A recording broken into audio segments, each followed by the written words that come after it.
Selamat pagi Bapak Ibu Saudara-saudara dimanapun kita berada pada saat ini. Salam sejahtera bagi kita sekalian. Kita berjumpa lagi lewat Renungan Harian Toraya edisi Minggu 5 Maret 2023. Sebelum kita memulai kegiatan kita hari ini, mari kita bersekutu membaca dan merenungkan firman Tuhan. Namun sebelum itu mari kita berdoa. Kami bersyukur Tuhan atas waktu dan karunia-Mu yang Engkau terus nyatakan kepada kami. Hari yang baru Tuhan Engkau nyatakan kepada kami. Sebelum kami menjalaninya, kami bersekutu membaca dan merenungkan firman-Mu. Kuasa Roh Kudus-Mu Tuhan memampukan kami untuk dapat memahami firman-Mu pada saat ini, untuk kami pakai di dalam kehidupan yang Engkau karuniakan kepada kami. Bersabdalah kepada kami siap mendengarkan firman-Mu. Di dalam nama Yesus Kristus, itulah Tuhan dan Juru Selamat kami yang hidup. Amin. Bacaan firman Tuhan pada saat ini dari 2 Timotius pasal 1 ayat 3 sampai dengan 18. Ayat yang kelima saya akan bacakan. Firman Tuhan berbunyi, "Sebab aku teringat akan imanmu yang tulus ikhlas, yaitu iman yang pertama-tama hidup di dalam nenekmu Lois dan di dalam ibumu Eunike, dan yang aku yakin hidup juga di dalam dirimu." Amin. Tema kita warisan iman.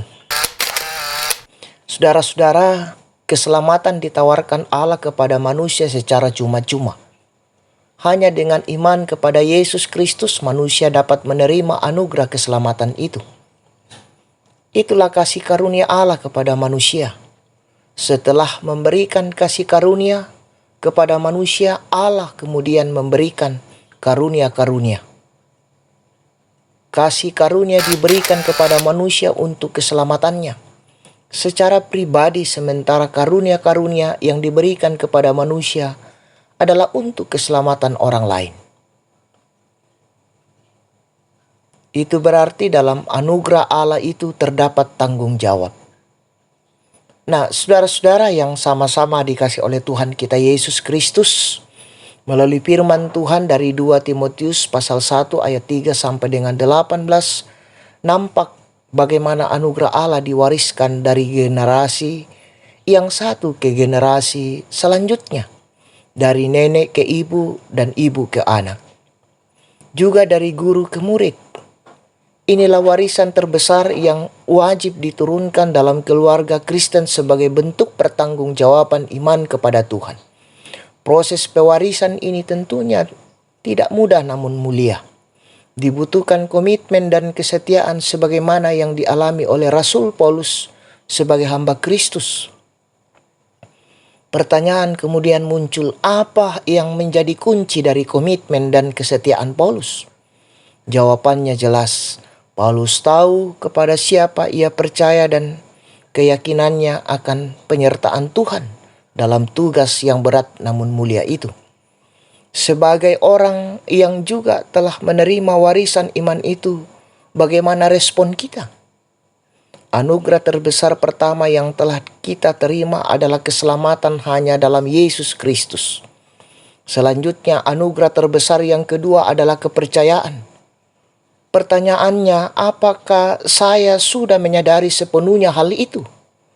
Apakah saya sudah sementara dan terus mempertanggungjawabkannya? Terpujilah Tuhan. Amin.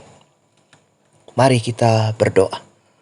Terima kasih Tuhan, sejenak Engkau anugerahkan waktu yang begitu indah bagi kami untuk mendengarkan firman-Mu. Mampukan kami Tuhan untuk dapat mewujud nyatakan firman-Mu di tengah-tengah kehidupan ini. Allah Bapa di dalam sorga, kami serahkan seluruh kehidupan kami Tuhan, pekerjaan dan tanggung jawab kami, rencana hidup kami hari ini. Biarlah Tuhan Engkau menopang dan menyertai kami, memberkatinya sehingga kami dapat melakukannya sesuai dan seturut dengan kehendak-Mu. Allah Bapa di dalam sorga, seluruh kehidupan kami serahkan ke dalam tangan pengasihan. Ampunkan salah dan dosa kami di dalam nama Yesus Kristus.